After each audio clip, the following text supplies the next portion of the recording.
एक गांव में भैरव नाम का लालची बनिया रहता था। वो गरीब लोगों को कर्ज देकर उनकी मजबूरी का फायदा उठाता था। उसी गांव में मोहन नाम का मेहनती लकड़हारा अपनी बूढ़ी माँ के साथ रहता था। कालू, इस गांव के लोग बहुत भोले हैं। इन्हें बस थोड़ी मदद दिखाओ और फिर पूरी जिंदगी इनसे अपना काम निकलवाओ। गरीब आदमी कभी मजबूरी से बाहर नहीं निकल पाता और यही हमारी सबसे बड़ी ताकत है। बिल्कुल मालिक, गांव वाले आपको दयालु समझते हैं, लेकिन उन्हें क्या पता कि हर मदद के पीछे आपका कितना बड़ा फायदा छुपा होता है।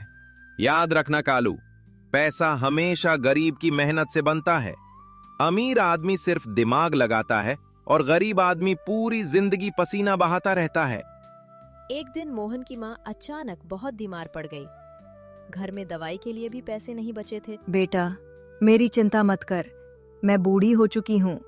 अगर दवाई के पैसे नहीं हैं तो खुद को परेशान मत कर। माँ, ऐसा मत कहो। आपने मुझे इतने दुख सहकर बड़ा किया है, अब मैं आपको तकलीफ में कैसे छोड़ सकता हूँ।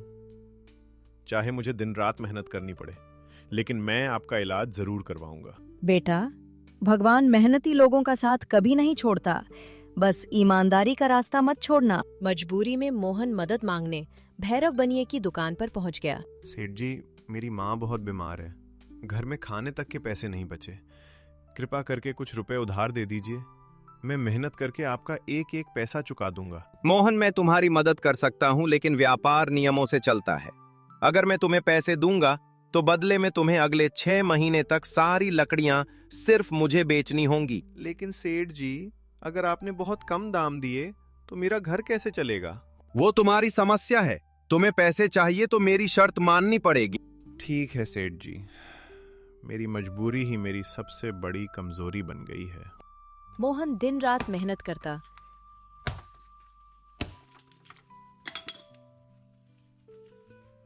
लेकिन भैरव उसे बहुत कम पैसे देता था। फिर भी मोहन चुपचाप सब सहता रहा।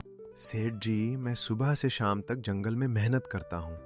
इतनी मेहनत के बाद भी आप मुझे इतने कम पैसे क्यों दे रहे हैं? मोहन, तुम्हें काम करना है तो करो। बाजार में तुम्हारे जैसे बहुत लोग घूम रहे हैं। अगर पसंद नहीं तो कहीं और चले जाओ। मैं मजबूर हूँ सेठ जी, इसलिए सब सह रहा हूँ। लेकिन याद रखिए, गरीब आदमी की मजबूरी हमेशा नहीं रहती। गरीब आदमी सपने तो बड़े देखता है, लेकिन आखिर में झुकना ही पड़ता है। एक दिन जंगल में मोहन को एक भूखा साधु मिला। मोहन ने अपनी रोटी उसे खिला दी। बेटा, तुम्हारे कपड़े और हालत बता रहे हैं कि तुम खुद भी गरीब हो, फिर तुमने अपनी रोटी मुझे क्यों दे दी? बाबा, भूख अमीर और गरीब देखकर नहीं लगती।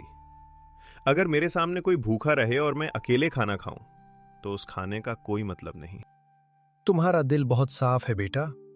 दुनिया में अच्छे लोग कम बचे हैं। तुम्हारी अच्छाई एक दिन जरूर तुम्हारी किस्मत बदलेगी।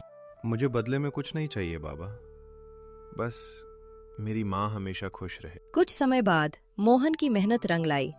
उसने अपना छोटा व्यापार शुरू किया और धीरे धीरे गांव में सम्मान पाने लगा। मालिक, मोहन अब पहले जैसा गरीब नहीं रहा। गांव के लोग भी उसकी बहुत इज्जत करने लगे हैं।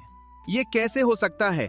जो लड़का कभी 2 वक्त की रोटी के लिए तरसता था, वो आज आगे कैसे बढ़ गया? लगता है मालिक, उसकी मेहनत अब रंग ला रही है। नहीं कालू, मैं उस मोहन को अपने से आगे नहीं निकलने दूंगा। अब मुझे कुछ बड़ा करना पड़ेगा। भैरव ने पंचायत में मोहन पर चोरी का झूठा आरोप लगा दिया। पूरा गांव वहां इकट्ठा हो गया। पंचो, ये मोहन पहले गरीब था, अचानक इसके पास इतना पैसा कहां से आ गया? जरूर इसने चोरी की है। सेठ जी, गरीब आदमी मेहनत करके आगे बढ़ जाए तो अमीर लोगों को सबसे ज्यादा तकलीफ होती है। अपनी औकात में रहो लड़के। तुम मुझसे बहस कर रहे हो? मैं बहस नहीं कर रहा, सच बोल रहा हूं। आपने हमेशा गरीबों की मजबूरी का फायदा उठाया है। तुम साबित करो कि तुम चोर नहीं हो। और आप साबित कीजिए कि मैंने चोरी की है। गांव वालों ने भैरव की सच्चाई सबके सामने बता दी। आखिरकार भैरव को अपनी गलती का एहसास हो गया। मोहन, आज पहली बार मुझे एहसास हुआ कि पैसा इंसान को बड़ा नहीं बनाता। मैंने लालच में आकर बहुत गलतियां की हैं। सेठ जी, इंसान की पहचान उसके पैसों से नहीं, उसके कर्मों से होती है। गरीब इंसान कमजोर नहीं होता, बस परिस्थितियों से लड़ रहा होता है। बेटा, मेहनत और सच्चाई की राह कठिन जरूर होती है, लेकिन आखिर में जीत उसी की होती है। आज से मैं किसी गरीब के साथ अन्याय नहीं करूंगा। यही मेरी सबसे बड़ी सजा और सीख होगी। मेहनत और ईमानदारी की ताकत के सामने लालच और धोखा ज्यादा देर तक टिक नहीं सकते।